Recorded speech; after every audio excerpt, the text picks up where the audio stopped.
Good afternoon, everybody. I am Esther. I run the advocacy platform at the EU SME Centre, and in this session, we are going to discuss the business and policy environment for European companies in China.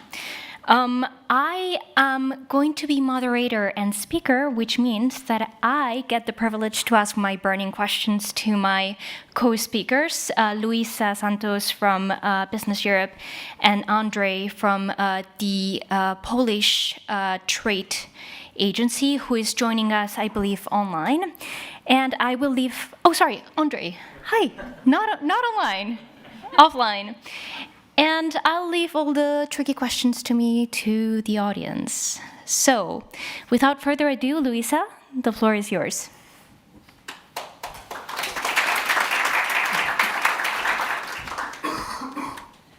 Thanks a lot, Esther, and I'm happy to be here today. It's good to see that so much activity is still ongoing between Europe and Asia, and between Europe and China. So just maybe to explain a bit what is Business Europe. So we are the umbrella organization representing all the business in Europe, both industry and services. And of course, our members are the national federations in your countries. So in Italy, Confindustria, in France, MEDEF, in Germany, BDI, just to mention a few. We are present, of course, also in non-EU member states. Member countries means that, for instance, we have members in Switzerland or Norway or even Turkey. So we go beyond the EU. So our main objective, just to be clear, is of course to ensure that we have the most competitive and business conducive environment in Europe, for companies to remain competitive, to invest in Europe, but this means that we also need to create opportunities for companies in third markets. So we are very much in favor of trade and investment, not just in Europe, but also outside Europe. But we do have, and I think you heard this morning Eva Vale, so we do have a very challenging relation between Europe and China. And you know that we still have the three key aspects dominating the relationship. So China is a competitor, a strategic rival, and a partner. So this has not changed, but in practice, the relationship is undergoing significant change. And why? Because, of course, we have a critical imbalance, an economic imbalance in the relationship. China is, of course, exporting much more to Europe than Europe is exporting to China. The situation is not changing, even if the data for 2023 looks a bit better in terms of numbers or value, but not necessarily in terms of volume. So what we are seeing is, of course, because of the situation in the Chinese economy, because of the lack of consumption in China, all the production that China is generating is very much being exported, and of course exported sometimes at a lower price to make sure it gets to the market. So this situation that has been acceptable until now is no longer accepted. That's why we are discussing and we are expecting measures, anti-subsidy measures on electric vehicles this week, likely tomorrow. So this is a trend that is not going to change. Then also the geopolitical context is changing. The fact that we have a war in Europe is a game changer and has been a game changer in many aspects. And also our relationship with China, because of course China considers Russia a very good market, and that's not necessarily bad, but of course China is very much benefiting from the current situation, trading more and more with Russia, but trading also in goods that are considered to be dual-use goods and therefore could be also used for military purposes. So this is also determining our relationship with China. And of course, it has an impact in companies, as I will go a bit deeper as we go forward. So we have a more difficult environment from a geopolitical point of view. This is not going to change. We have a more challenging environment from an economic point of view, and this is not going to change either. And China is and remains, and I think you all explained by all the activities you're doing in China, China remains a huge market for us. So it's very clear it's the EU's third largest export market after the US and the UK.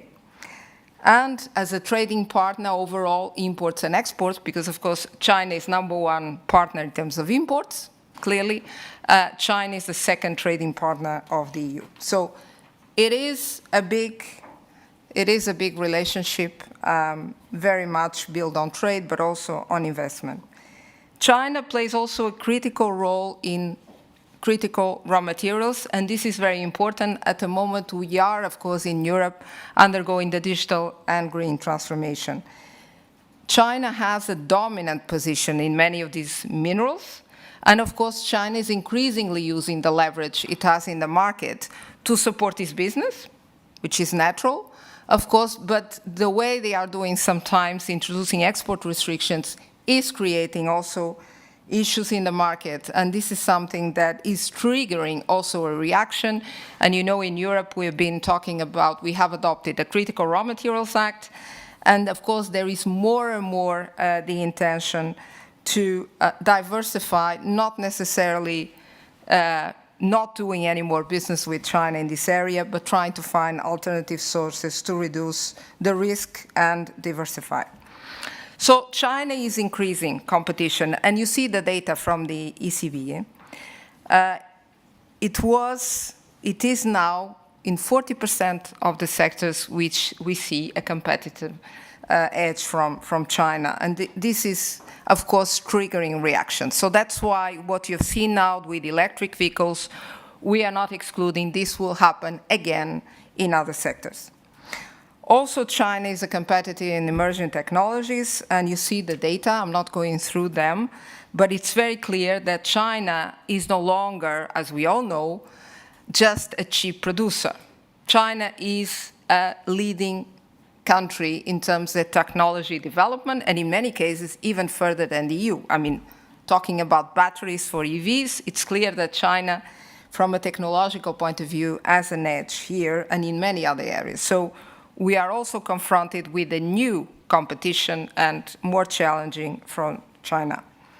And of course, China is investing massively in clean technologies. This is positive because it means that China is, of course, doing a lot to address the challenges of climate change. This is very important. China is an important player here.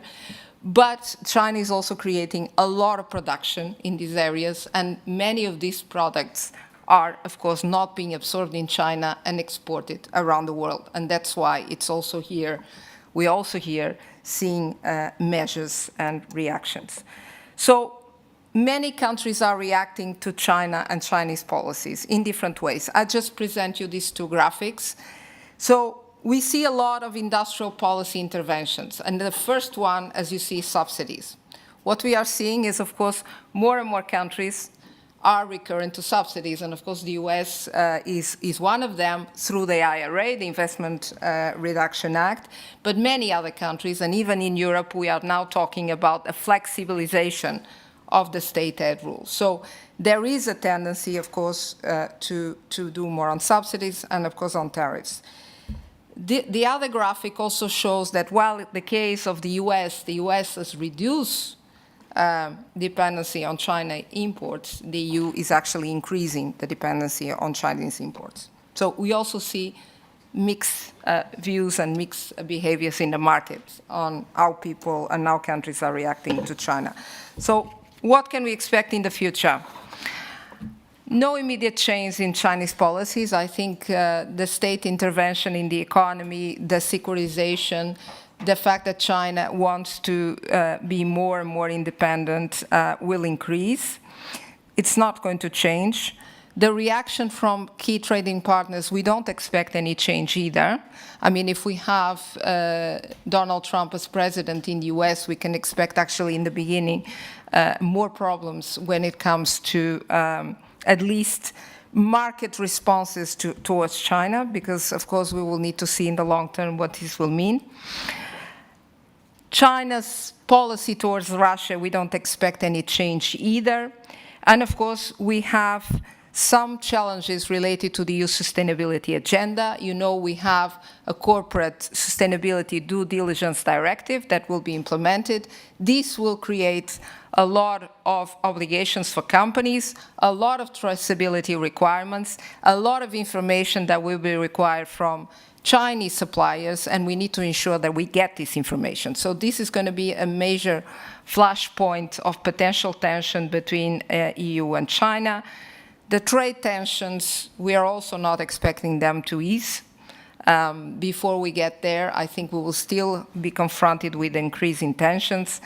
And of course, we have to see that the US as well is acting, and some of these policy actions have an impact on the EU.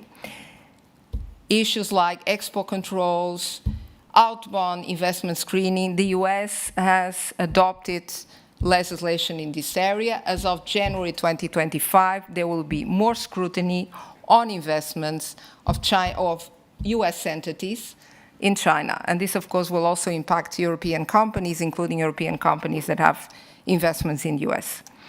So how should companies prepare? And this is my last slide, because we are, of course, in Business Europe right now discussing very much a new policy paper on China. And of course, we are providing some suggestions for companies. I mean, all these actions, most big companies are doing them, but we believe that the case is not necessarily the same for SMEs.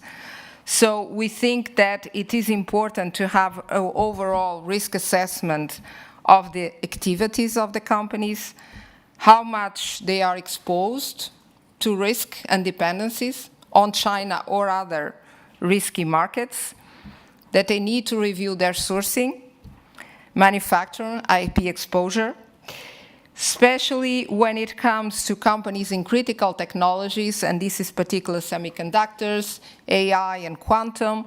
This scrutiny needs to go a bit further, because we are talking about potentially restrictions on investment, on trade in this area when it comes to export controls or investment screening. So the scrutiny needs to be a bit further. So I end up my presentation by saying that we still believe China is and will remain a key market for Europe. But we are at a moment where the relationship is being rebalanced. There's a shake-up, but I think we will manage to find a more balanced and long-standing cooperation once we pass this shaky moment. Thank you. Thank you, Luisa, for the very comprehensive, if slightly bleak, framework for this session's conversation. We are now going to shift gears a bit, and we are going to talk about the actual experiences of European companies in China, and in particular, European SMEs. So I'm going to try to be very, very strict with my time.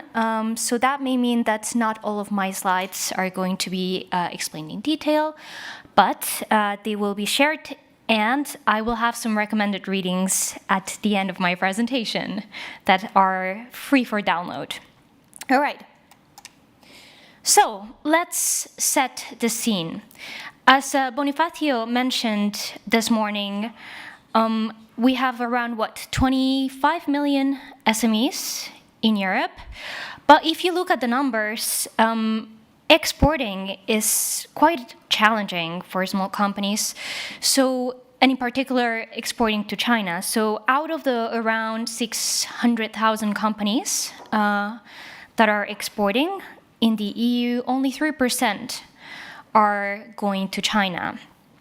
In the meantime, we can see from data in the EU SME Centre that the sectors where we see most interest in engaging with China are F&B, machinery, cosmetics, retail, and ICT.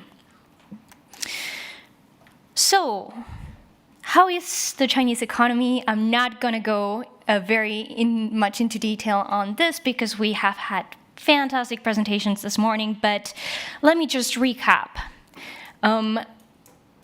housing headwinds and a property crisis that is still ongoing, 24 consecutive months of producer price deflation, consumer growing at a slower pace as investment in manufacturing, and externalization of manufacturing in the form of exports.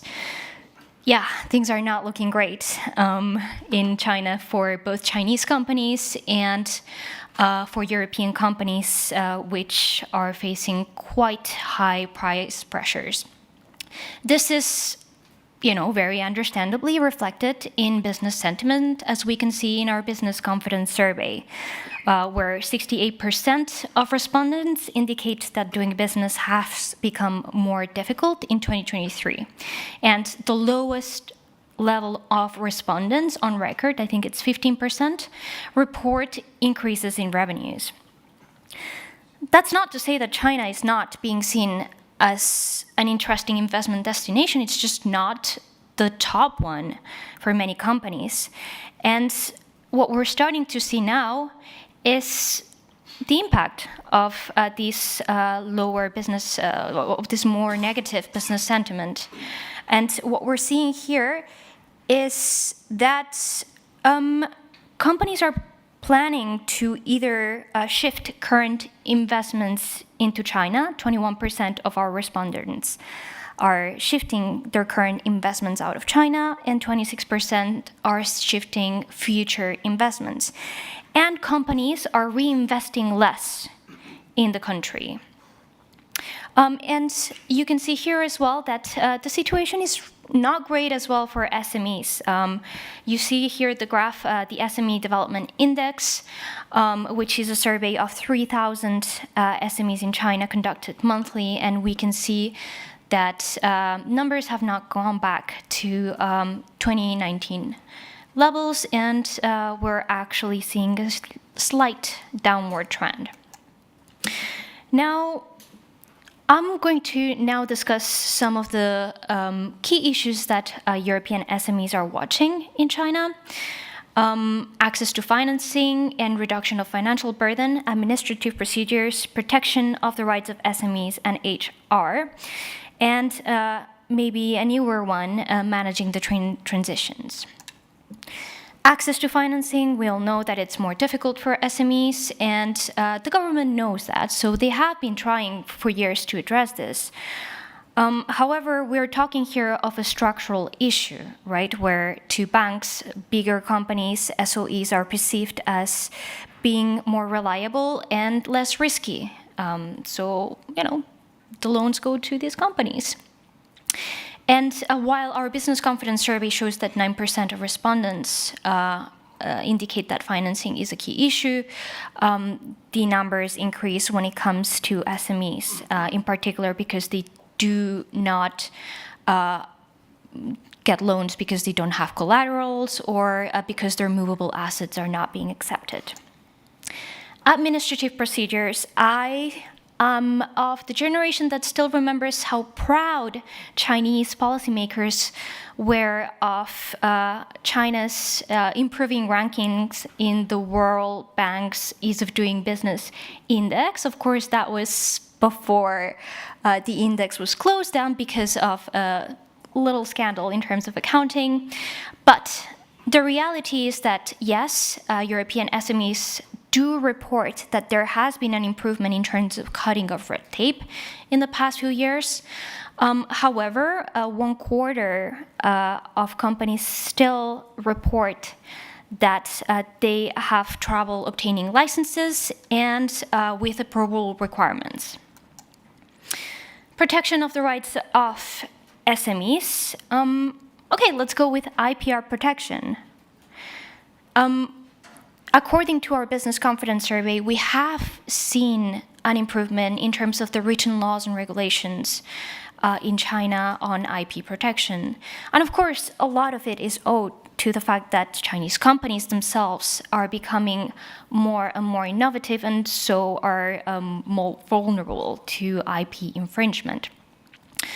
Now, the issue is implementation. And here we see that 40% of BCS respondents report that implementation of IPR regulations is insufficient, and it is still a top 3 issue for a quarter of respondents.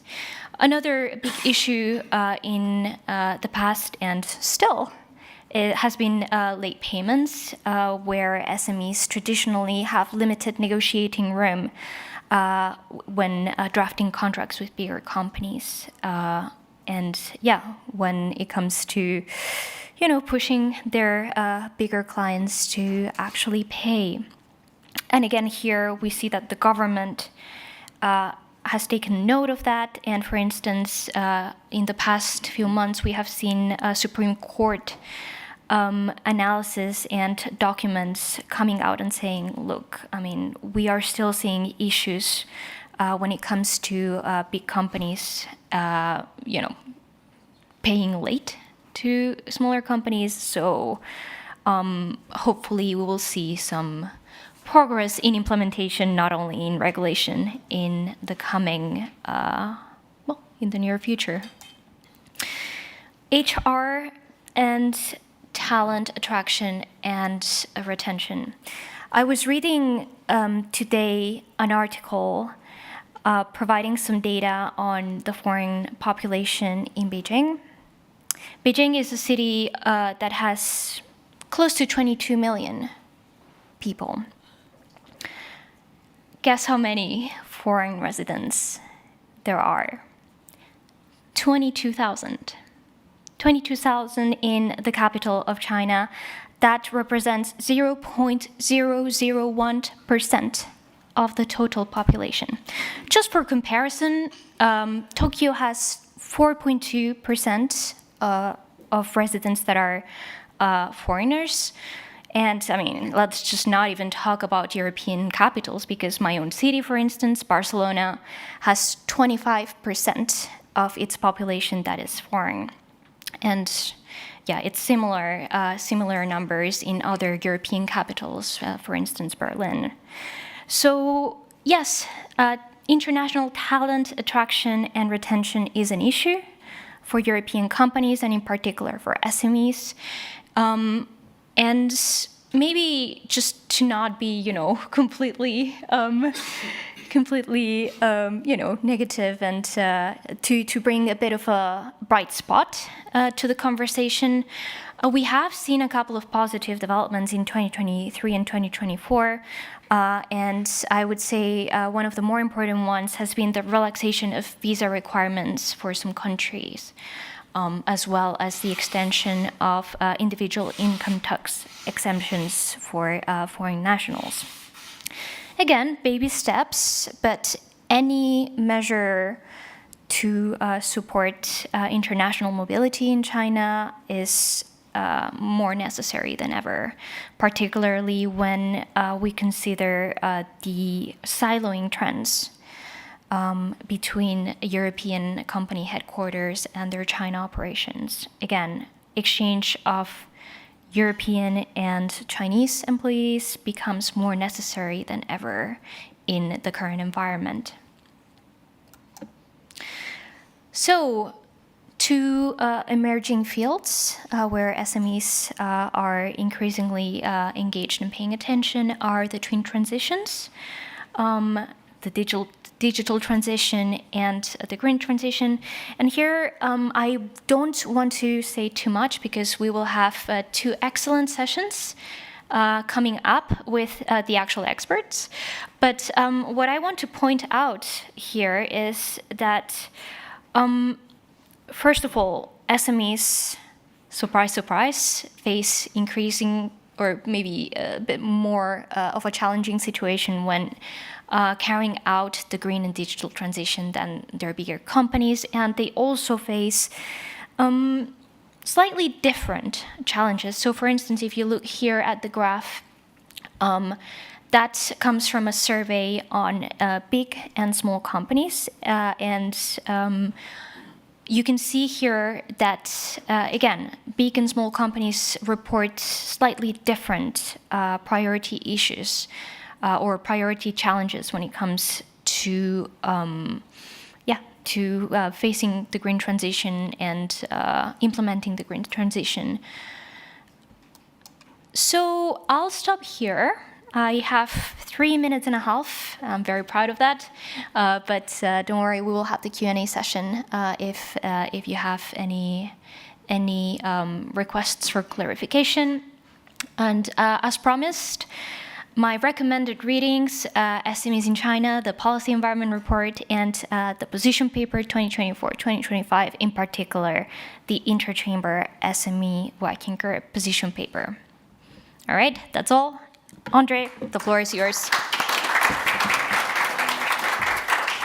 Thank you, first of all, for EU SME Centre for inviting us to be the speaker at this panel. I did attend the last year's event online, so very happy to be finally participating offline with you.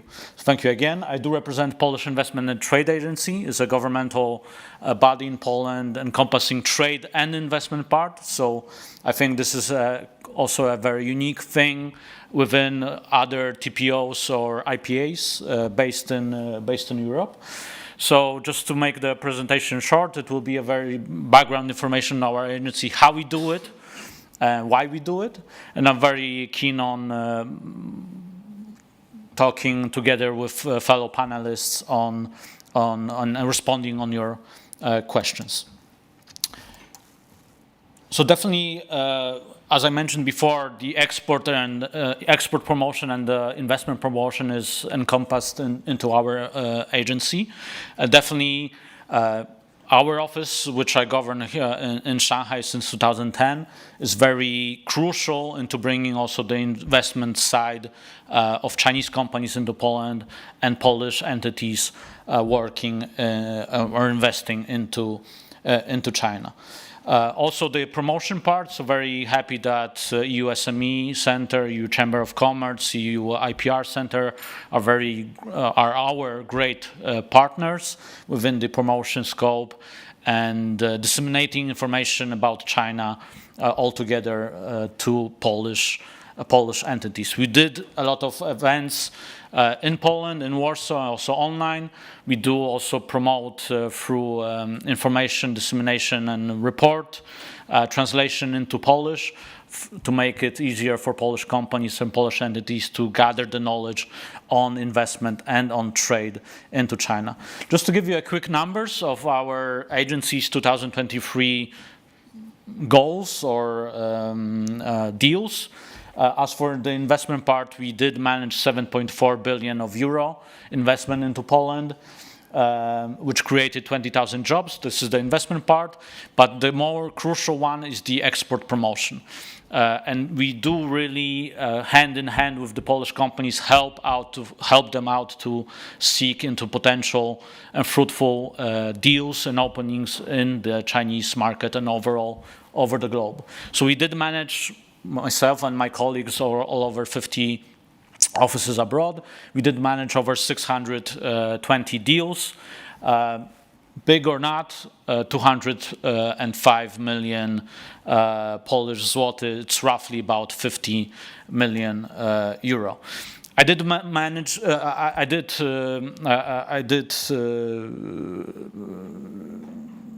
manage to tell you that we do have a web of offices abroad. Just why showing you this slide, because I think this is also very crucial, because I do myself and my team also cooperate with our offices, especially in Asia. We are quite well focused onto East Asia and Southeast Asia markets. So we have also offices in Mongolia, Japan, Korea, Indonesia, Malaysia, Vietnam, Thailand, Taipei, Australia. I think I did manage to cover all the offices in Asia. So definitely we do also share the knowledge and the problems that Polish companies have in Pan-Asia region overall. As for the investment part, well, Poland is very keen on bringing Chinese investments into into Poland. We did hear a lot of presentations in the morning session about automotive and machinery. So this is definitely the key component of promoting Poland as for Chinese companies and for Chinese entities going into or going global or going into Europe. Poland has been huge for Asian investments overall in the past 20, 30 years. So especially you see the Koreans and Japanese companies flocking into Poland since 1990s. I will deliver more information about Chinese part and how we definitely do it. So I will focus more on the export part, but just to make you aware that we as a government entity, we do help the potential foreign investors to secure land or to find warehousing or investment options with our potential partners in Poland. And also as a government entity, we do apply for foreign companies for the subsidies or investment grants within the Polish Ministry of Economy or other cash grant programs that Poland can provide. Just as focus more on the export part, we did hear in the morning session that there is a huge deficit between China and Europe overall, and Poland is definitely one of the biggest examples of that deficit within EU markets. So this is the UN trade. If we focus more on Polish national office statistics, it's even larger deficit than on this slide. We export around 3 billion USD, but import from China around 40. So deficit is huge. And it also reflects the statistics overall within Europe and China. Thankfully, I saw the information or the data for the first 8 months of 2024. We do grow our exports to China about 15%. So hopefully we will go back to the point before COVID, and the Polish export will be more than in 2019, 2020. Chinese exports are slowing down into Poland, about 10% last year. Probably we'll see also a very similar slump in 2024. As for the Polish promotion and Polish trade, export promotion, how we do it. So I think we might be a bit different than other TPOs all around Europe. Our services are free, but we still try to help Polish companies hand by hand and picking up hand by hand and providing them their services in Poland. So definitely first thing is dissemination information, and that has been my keen part since the beginning of my work for Polish Investment and Trade Agency, definitely with the support of EU SME Centre, IPR Centre, and overall partners within China, CCPITs, or other agencies on providing the right knowledge how to do business in China. But then to go more deeply, we have, of course, a pool of potential Chinese importers or distributors. We definitely focus more on FMCG products, so food and beverages, cosmetics, those kind of sectors. We do try to branch out, definitely as also the Polish economy is growing and more questions from different sectors come to us. We do branch out lately and recently to ICT, so VR, AI, software, gaming, also medical equipment or medtech companies, green technologies, water conservation. So these are also a new potential avenues for promoting Polish trade into China. Of course, big chunk of our work is organizing B2B meetings, online, offline. We do prefer offline, of course.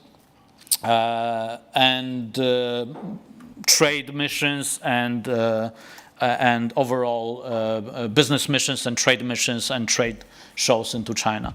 Just to give you more facts about trade within Poland and China, so definitely electrical equipment, copper, machinery, vehicle parts are the biggest trends that we see in the statistics overall.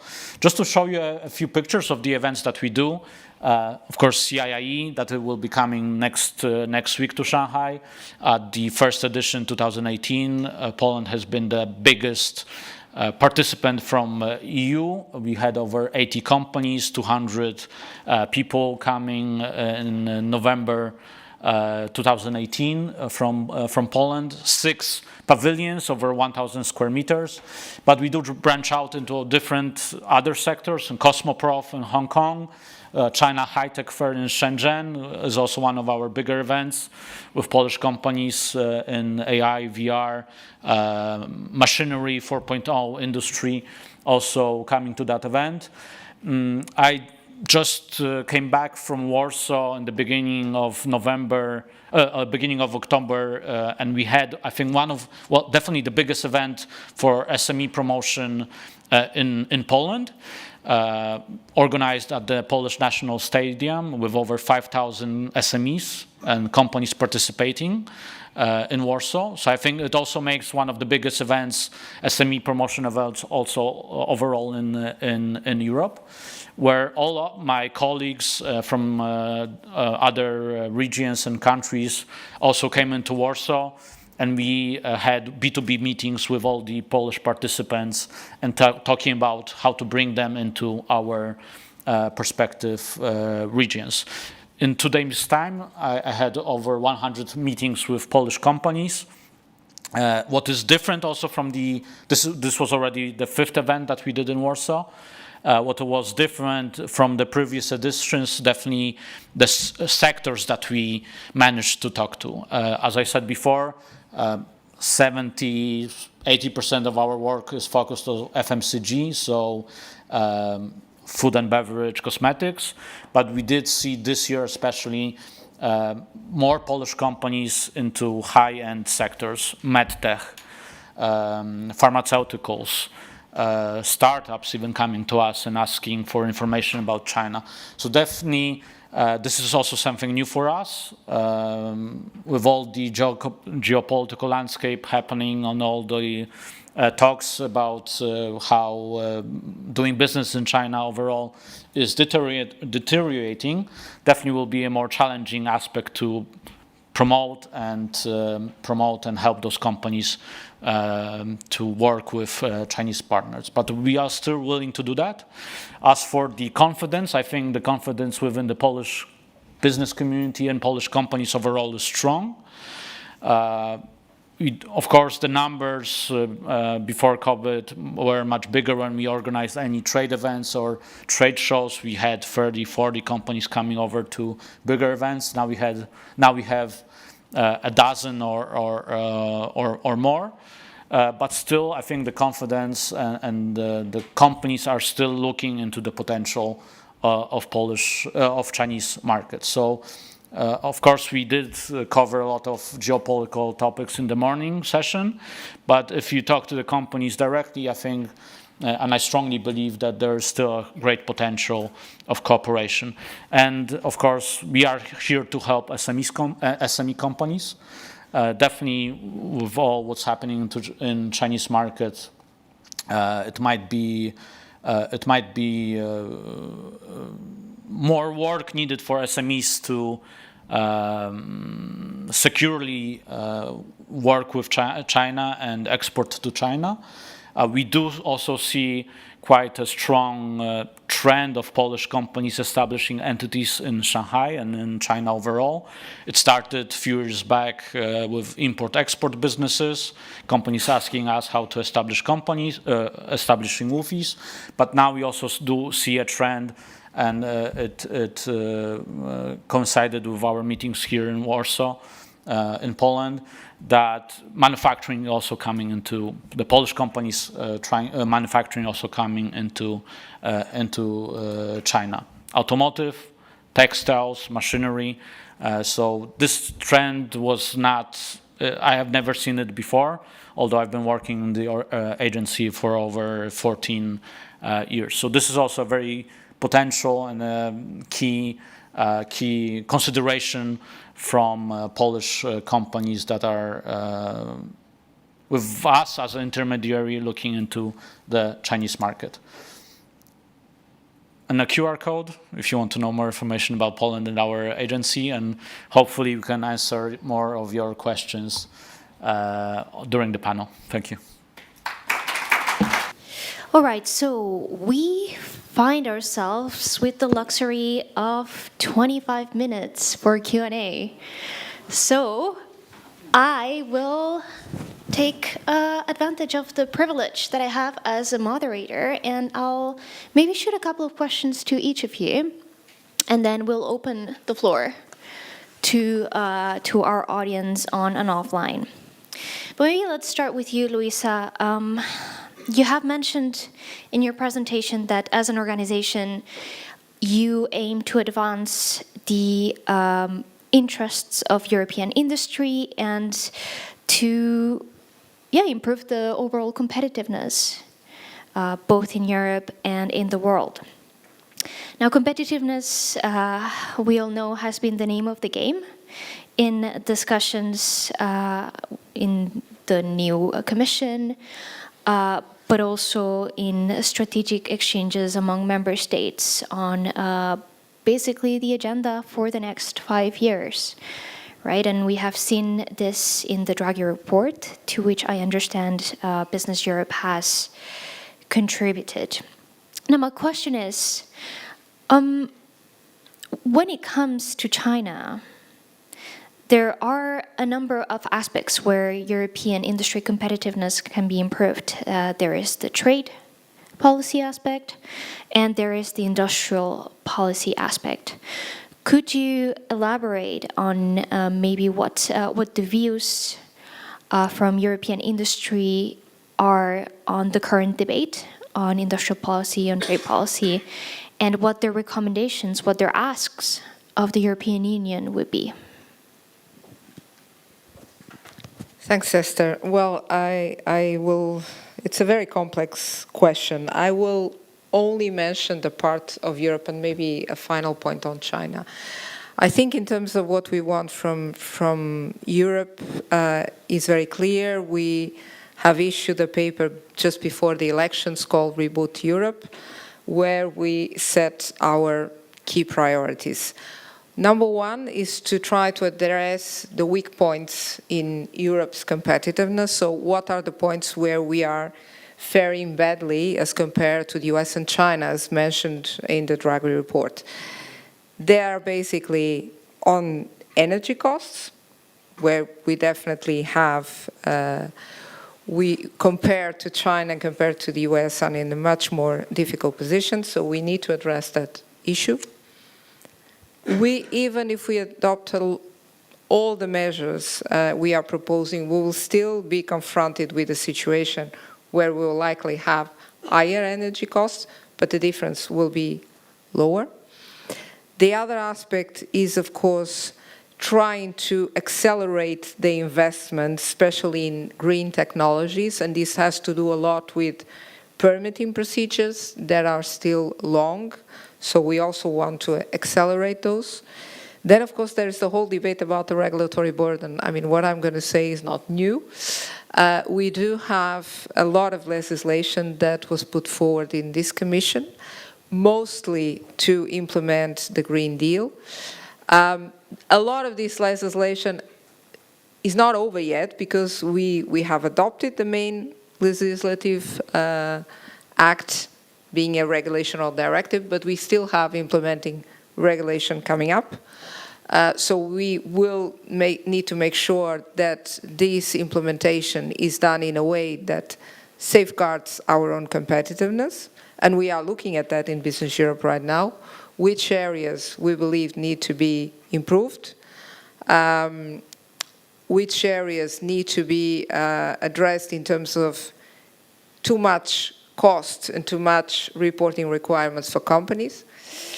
And then I would say two other major points. One is, of course, on the single market. We continue to need to work there. I mean, there was a letter report as well. We talked a lot about the single market, the importance of the single market, also as leverage in our negotiations with third countries. But the reality is we have not done enough to maintain the single market, and the pressure is increasing because we have more and more barriers. The final point is on trade and investment, and we think we need to diversify as European Union to become more resilient. 27% of our trade is with China and US. We think this is too much. It doesn't mean that we are going to reduce the trade with China and US, but we will need to increase mostly the trade with others.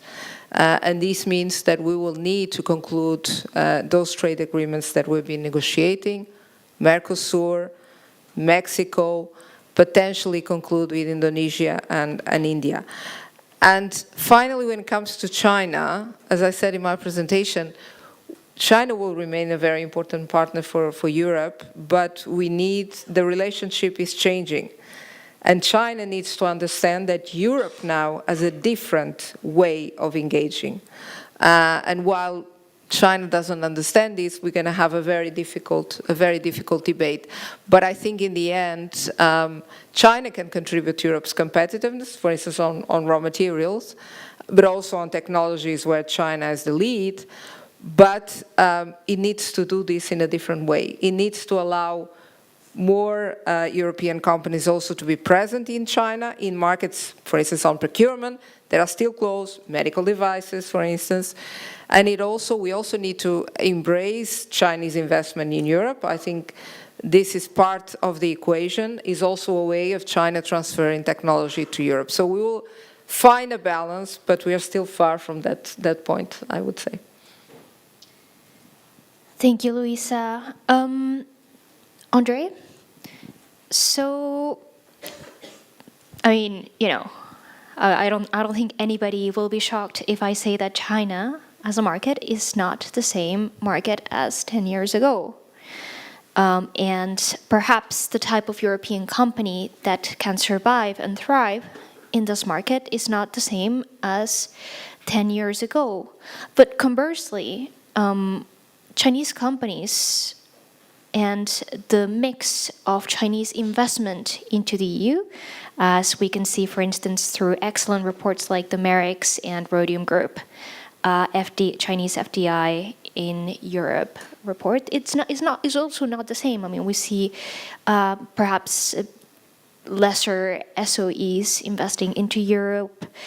We see more private companies. We see a different mix of industries and sectors. So, as a trade and investment promotion agency, how do these shifts, both in the Chinese market and in Chinese investment in Europe, how are these taken into consideration in your overall strategy in terms of how do you approach communication with Polish companies interested in going to China, but also how do you identify the potential Chinese investors that could bring value to the Polish market? Maybe let's begin with the trade part. Definitely, whenever we are talking with Polish companies, I do mention them that you can never have China or keep China as granted, right? Whenever you start your export to China, you do really need to know how to play the game and try to establish the best partnerships with your importers, distributors, other industry players that you can have. A lot of deals break up after 2 years, 3 years, 4 years, or shorter period of time, and Polish and European companies do need to be aware that, of course, European companies compete with each other within the Chinese market, but also there's and I always tell that it's a hyper competition in China and with Chinese local players at the same time. It's in different sectors. It could be F&B, We see that within the dairy products market in China, how big and strong now local Chinese players have become in the past 2 or 3 years. We see that also in cosmetic sectors and overall FMCG portfolio. So definitely companies need to be aware that you always need to fight for the consumer, fight within the Chinese consumer base, and try to maintain the pace that also Chinese local players can run much faster than the European companies. As for the investment part, well, this is the best time of my life, I would say. Automotive and key component sector was always keen on my radar, but no Chinese companies invested in Europe 10 or 15 years ago. So now definitely this is the right time for our agency to step in and to promote Poland as an investment destination. Of course, I don't want to touch on geopolitics and the shift, that very crucial shift change that we, and the very gloomy perspective that we heard today.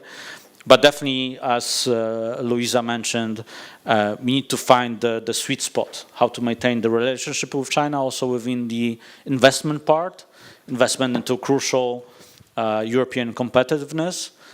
Automotive sector is huge in Poland. Maybe we don't produce as many complete vehicles, but all of the European manufacturers do have a huge chunk of automotive parts made directly in Poland. So why not to maintain that relationship in China, with China? I do echo the Luisa mentioning the, of course, transfer of Chinese technology into Europe. That could be one of the key factors within the EV and e-mobility sector. And definitely, this is the right time now for Chinese players to go global finally and go into Europe. With all the reports about Chinese investors dating back 10, 15 years ago, it was always M&A deals. And now we do see this huge change into greenfield investments. So any country in Europe, and I believe are very keen on bringing that to their own markets. Thank you, Andrzej. Maybe a couple more questions from my side, and then we'll move to the audience. Don't worry, you'll get your time. Luisa, there are several components to the EU's strategy to enhance its own competitiveness and thrive in a very complex global ecosystem. One of them is getting ourselves into shape, and I think that you have covered this very well, cutting red tape, increasing investments, maybe concluding FTAs and so on and so forth. There is another aspect which is more defensive, right?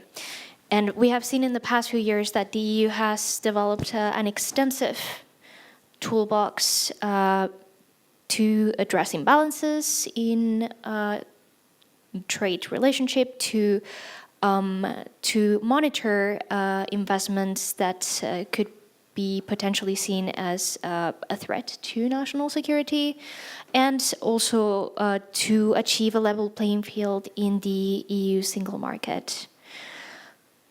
Is this enough to rebalance the relationship with China? Do these instruments really address the issues that companies are experiencing both in the Chinese market and in the single market, or do we need more? I think the first point, as I mentioned, is we need to get our house in order, and this means we need to improve our own competitiveness. And this is valid for China, it's valid for the US, or for any other country we are competing with. So that's point number one. Point number two, on China, we do have the instruments, of course, not only, and that's the major difference from Europe as compared with the US. The US designs instruments to address China. We design instruments that are country neutral. It means that they can be applied to China as they can be applied to any other country. Let's not forget that the anti-coercion instrument that now people are referencing as a tool against China was initially designed as a tool against Trump and possible measures that Trump took against the EU at that time. So it is country neutral. So they are tools that we can use whenever conditions are met, either it is for China or not. Will they address the problem? No, I think not entirely. And that's why it is important that we engage also in a dialogue with China. Because China is a very big market, but is also a very big competitor. And China has the potential to create significant changes in the market. Now, we don't mean that China cannot export its production to the world, of course, but the fact is if China concentrates all its economic growth on exports to Europe and the US, this model will be broken and is in the process of being broken right now because, of course, this will generate reactions. And this is something that China needs to understand. I don't think they have understood yet, but this is why, for the moment, the trade defense tools are a means to try to mitigate some of the impacts of these potential distortions that China is creating by exporting, because the consumption internally is low, and because, of course, the model of economic growth remains the same. So I think that, again, we will need to enter a dialogue with China, but China needs to change also the way it is designing its economic model, because otherwise we will not solve our problems. We will probably create more problems because, of course, the next stage is a reaction, a chain reaction. I mean, you have 100% duties in the US, you have 100% duties in Canada, you have now, and the EVs is one example, there will be other sectors. You have now a reaction in Europe, and of course the other countries will not stay put, they will also react. So you're gonna have more and more market action, and this means that you will have potentially side effects that you cannot foresee at the moment, but they will impact also other business operations from our company. So I think we are at a very fluid, as I mentioned in my intervention, as a very fluid moment when it comes to trade and investment relations between China and the rest of the world, not just Europe or not just the US. Andrzej, we have one question from our online audience, and the question is, I think you have covered it a bit in your presentation when it comes to the inquiries that you receive from Polish company and the sectors they represent. But how have you seen the evolution of Polish companies interested in China and also present in China, investing in China over the past few years? It's a very good question.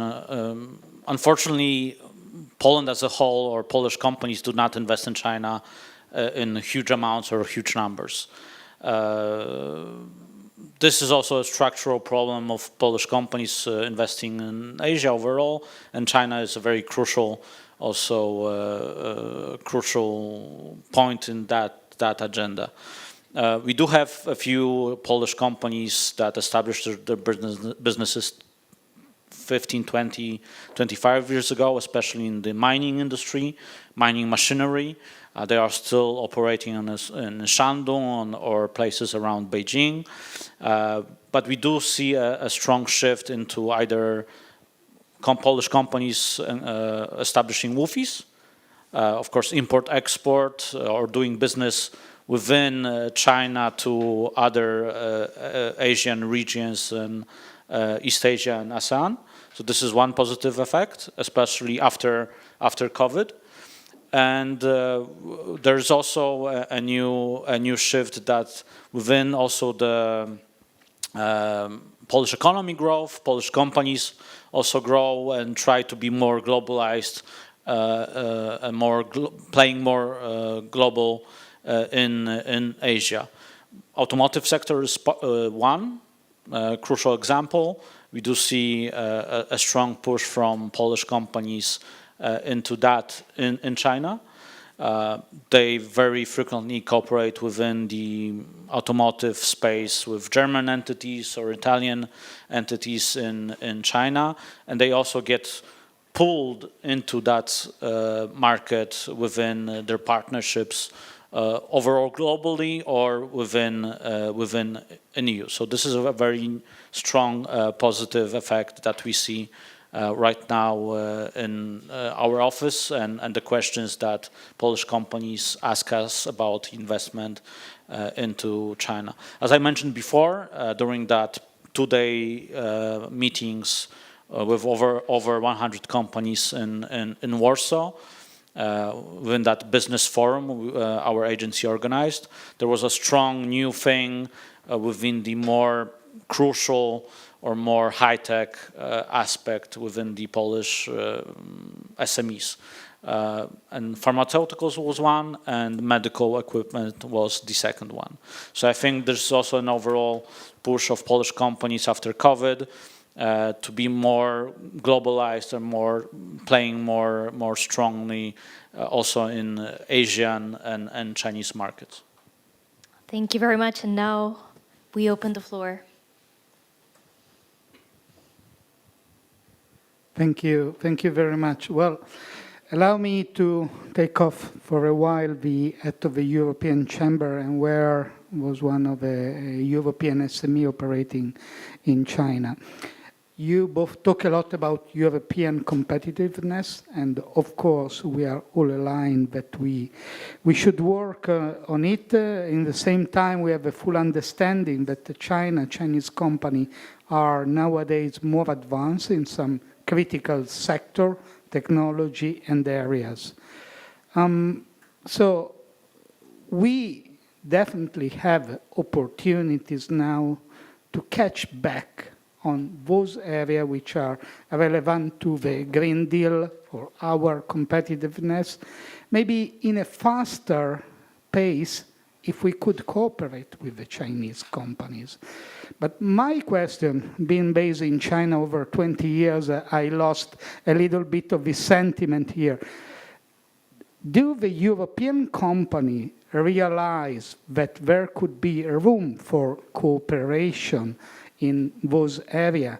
And then instead of having just green field investment from the Chinese side, we could have by policy or just driven by the market cooperation which can help on keeping some of our supply chain, which are already in place, and I think, for example, in the automotive sector, rather than creating, boots for the development of new technology locally, taking advantage of the Chinese one. We did this one for our Chinese friend along the last 20 years, when we were forced to have a JV, when we were forced to disclose our blueprint of our technology and so on. So do you feel that the European companies are aware about it and are willing in some way to follow this path? For both of you. Yeah. If I may, Massimo, yeah, definitely. That was the way forward for European companies to go into China, right? To have a JV partner, to work together within the investment in China. And I think also the other way around, and the time is right also for European companies to step in and bring that Chinese expertise and Chinese sector industry expertise into Europe. We do see that in very crucial, very specific sectors within the potential Chinese investments to Poland, especially in BSS, battery storage. There's all the companies, Polish companies that ask us for providing potential Chinese partners or information on that aspect in China do want to cooperate within Chinese partners because have the technology, just simply they have the technology or they have the industry capacity to have that set up directly in Poland or in Europe. And I do strongly believe so that European companies, especially in that crucial industries, still can maintain some kind of a leverage and advantage field, do make GVs with Chinese partners, although definitely there will not be an easy solution. I think it depends on the sector and depends a lot on the company strategy. In certain sectors, it will become increasingly difficult because there are concerns of security, and these concerns of security are increasing a lot in Europe for the geopolitical context, for the fact that, of course, the ambiguous position China has in the conflict in Ukraine is not helping. We have more and more scrutiny and due diligence when it comes to sanctions and when it comes to exports of certain goods outside Europe to certain countries, third countries, no matter what, where you are requesting European companies to really go thoroughly in this due diligence to ensure that those goods are not ending up in Russia or in the battlefield. So this is impacting a lot the way companies engage with China and Chinese companies. The same when it comes to, areas that are, as I mentioned, critical technologies, AI, quantum, semiconductors. I mean, it's not just Europe that is taking measures in the context of the economic security strategy, but particularly the US. So if you see the exports of Europe to China, you will see a huge increase from the Netherlands. And this is basically because SML has been sending the products before the export controls kick in. So it is a reality that companies need to be aware. It's not just European measures, it's also US measures that have a strong impact on the way we engage with China. So again, it depends on the sectors, it depends on the company strategy, but I think companies need to be aware of the risks that exist these days, because otherwise the business operation can be quite problematic, especially if you're serving or you want to serve, for instance, the US market from Europe. This is something that will become more and more important in the future. Thank you very much. We have one last chance for a question, so... Thank you. In terms of exploring the opportunities in the Chinese market for small, medium enterprises from Europe, that shall be the core interest of the EU SME Centre. I always consider that the largest opportunity that we have today in China is the fact that China is the largest economy inside Asia. And Asia is, let's say, the largest market, the fastest growing region of the world, and has also the largest free trade agreement in the world, including 15 member countries, Northeast Asia, Southeast Asia, and even the two large economies of the Pacific, Australia and New Zealand. Of course, if we think to a small size business from Europe, I believe that even the city where I was yesterday, Shenzhen, that has an economy that is equivalent to Vietnam, only the prefecture of Shenzhen is even too big for a small enterprises. But if we consider to European businesses, I do consider that the integration between China and the Far East is a positive value, is a larger opportunity today compared to 10 years ago. Also because the number one trading partner of China is not Europe, is ASEAN. And maybe in future will be more, we will have more this direction. So I understand also from Andrzej's presentation, the offices that Poland chose are more and more in that region. But generally, I want to understand from both of you, what is your perspective on this? My perspective is this is an opportunity, no matter the size, to do business within Asia, where China is the largest market, and where China, of course, is the most organized industrial hub, also to produce and sell within the large Far East region. Thank you. Just recently, if I may, just recently I had a very interesting talk with one of Polish companies in the automotive sector that are now establishing a factory in China. They already have a global presence in the US and in India. And why China? They've already been for the past 10 or 15 years with 3 different partners. All the deals flipped. Now they're doing it on their own. But very important thing is they want to be a global company, and definitely in China, they see China, or they see the investment in Anhui that they are having as part of that global concept, and definitely servicing all other Asian partners and clients from China. And I also, what you, Lorenzo, mentioned, I did also give them a hint, okay, China is a crucial player within the ASEAN with the FTAs. Why don't you go to or have a bonded warehouse, maybe do some treatment within that scope and ship those products into other regions or countries? And it was really quickly picked up by that company. And definitely, whenever I talk to potential investors from Poland coming into China, I do strongly also recommend them to see China as kind of an investment hub within broader Asia and East Asia and also ASEAN countries. And I think that could also be a very beneficial aspect of Polish companies also going global through China into Asia. I also agree. But we also, I mean, it depends on the market. We're also using some of these Asian markets to serve the region. For instance, Vietnam. We see a lot of investments now in Vietnam, precisely because we have an investment, we have a trade agreement with Vietnam, so there is a lot of interest. I think the question remains, what are you going to do in China? And whether China, if you are producing in China to serve the region, is this still competitive for you or not? Because, of course, China is also becoming more expensive as well.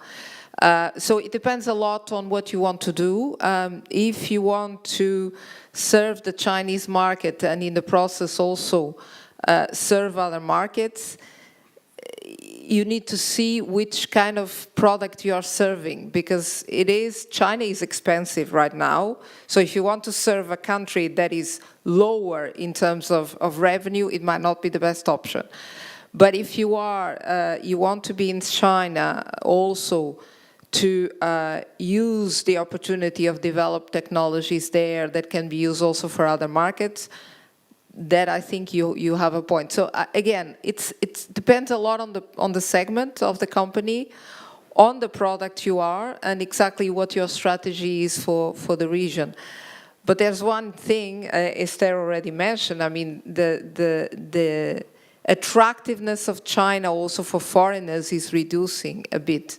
So it is becoming more difficult as well to convince Europeans to go to China, to be in China, to serve other regions. And this is also a factor that I think you don't see now in other countries. I mean, you see a lot of interest, for instance, in India, which I can say it's a very difficult market, but there is a lot of interest and a lot of investments now going to India as a competitor to China. I don't think there will be in the short term as a competitor to China, because the inefficiencies that exist there have nothing to do, and not compared to the efficiencies that you can get in China. But China, in terms of attractiveness to serve other markets, apart from the Chinese market, is diminishing. even if China has, trade agreements with other regions. But maybe Esther has a different idea. I would like to hear your views on that one too. Yeah, no, just to comment briefly on your question. I mean, again, I go back to the figures that I mentioned before on our European Chambers Business Confidence Survey. Yes, China is still a top 3 market for European companies, not the top 1 anymore. And again, we see this shift in perception translated into shifts in current and planned investments into China, but also in the approaches to the supply chains and the operations in the region. Again, that doesn't mean that, China is not interesting for companies. We still have 70–80% of companies that plan to keep their current and planned investments into China. It's just that China is no longer the top dog. It's a fact. And again, I think that what we try to do at the EU SME Centre, which is one of our big slogans, is to ask the question to European SMEs: Are you ready for China? Is China the right market for you? And again, here we try to present the information on the ground through our China-based implementing partners. And yeah, let them decide based on facts available. So I think that in that note, we should close this session and get well-deserved coffee or tea. So thank you, everybody. Thank you, Luisa. Thank you, Andrzej.